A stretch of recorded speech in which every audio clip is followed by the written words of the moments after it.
Hey guys, Yulia here. So today's video is pretty special because it is my mom's birthday. And what I decided to do is put together images and videos that she sent me over last year of her garden.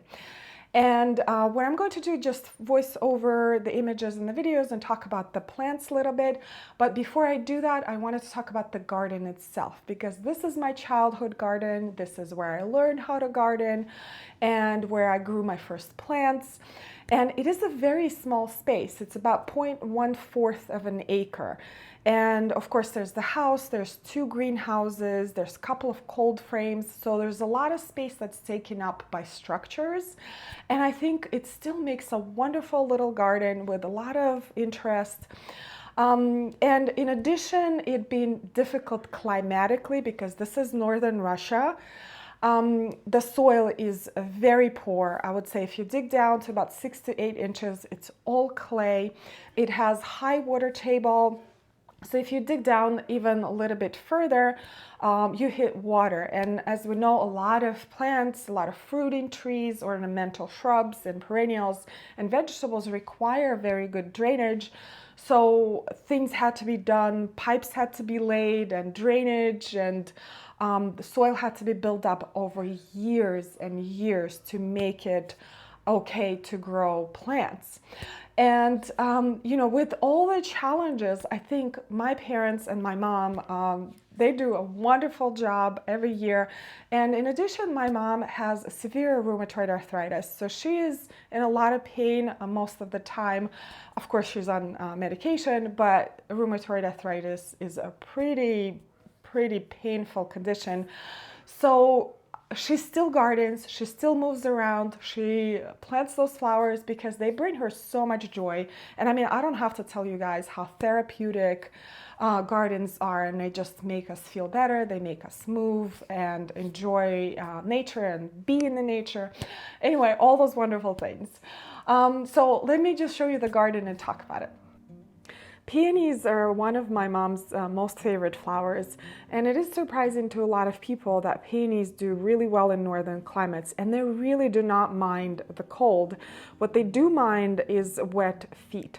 So you have to have them raised a little bit above grade when you plant them in soil, like clay soil, like my parents have. And in fact, this entire garden has been built up with organic soil, with organic matter over the years, probably 3 extra feet of organic matter. You could see how gorgeous my mom's peonies are here. Now, this little part of the garden, the pink flowers are actually Sidalcia or Sidalcea, however you say it. This is an American native flower, and my mom and I were talking about that. She just wanted to have an American native in her garden, thinking about me and that I am far, far away. Just as any other gardener, my mom loves all sorts of plants. So you could see the bright, lime bright barberry right here. There's tons of lilies that she has in the garden that they're extremely hardy and easy to grow. The structures in the back that you see, that's one of the greenhouses and a cold frame.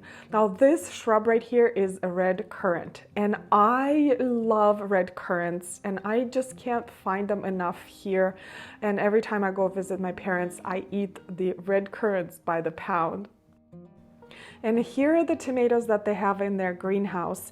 And they have to grow their tomatoes in the greenhouse because they have very short frost-free period.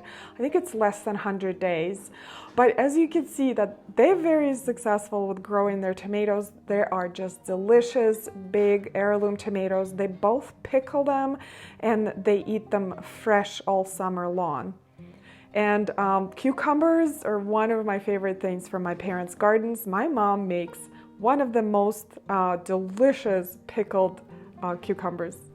And here's one of the vegetable patches with some leeks and some beets. And my parents grow a lot of their vegetables together with calendula that prevents pests. And right here they have alpine strawberries, and alpine strawberries are absolutely delicious. They're much smaller than a regular strawberry, but there's nothing like the sweetness. They make lots of jams out of them, and they're just adorable and just such a pretty little plant that you can incorporate in your perennials and your ornamental beds.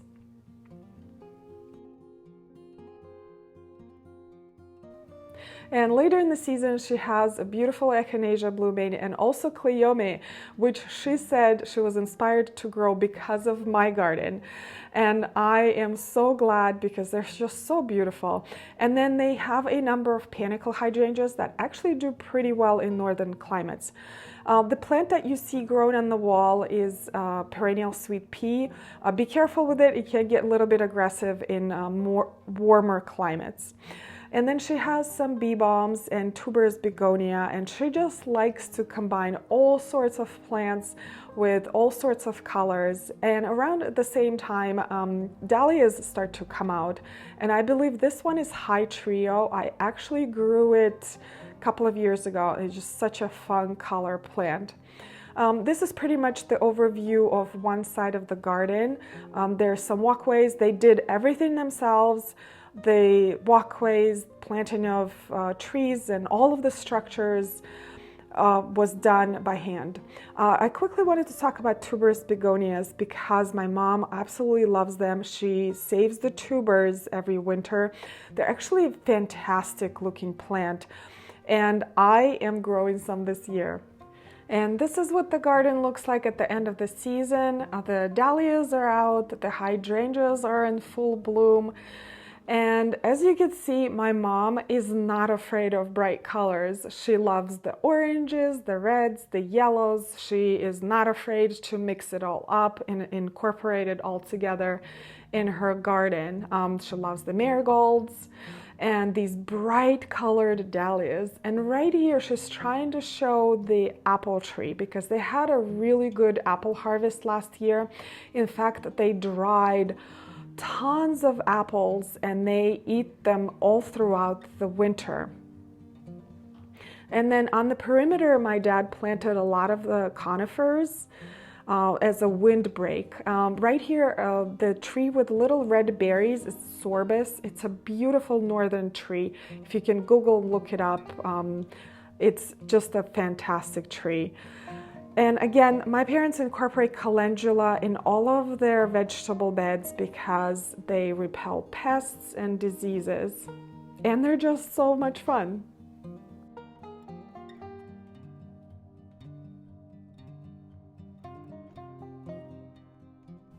This lattice right here, my dad built himself because he wanted some sort of a structure for all of the dahlias that they're growing, and I think it provides a wonderful structure in the garden even when the dahlias are not there.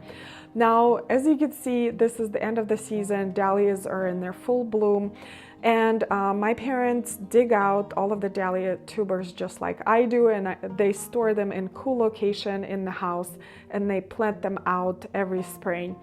And it looks just absolutely magnificent. I love how my mom combined all these different colors. I would never be able to do that.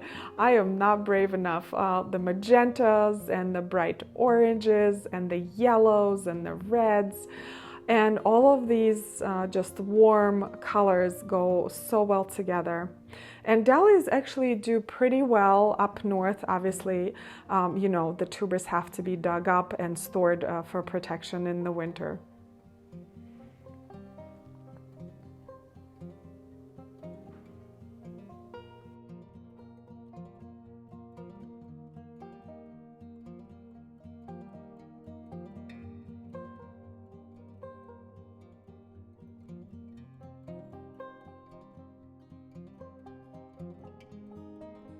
All right, you guys, I hope you enjoy this little garden, and I'm sorry about the quality of the images.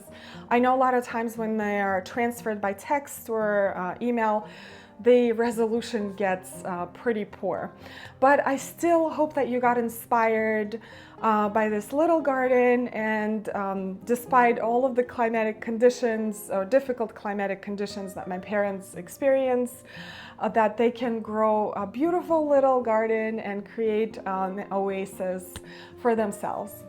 But the next words are for my mom. Мамуль, я тебя поздравляю с днем рождения. Самое главное, я желаю, чтобы ты была здорова, чтобы ты никогда не болела, чтобы все, что ты сажала в саду и сеяла, вырастало красивым и радовало тебя, и чтобы все твои цветочки были здоровы. Я вас очень люблю, тебя, папу, Сашу, я по вам очень скучаю и надеюсь, что я вас скоро увижу. Опять с днем рождения, и самое главное, не болей. Alright, you guys, thank you so much for watching this video. I hope you learned something new in this video. I hope you got inspired, and I will see you in the next one. Bye.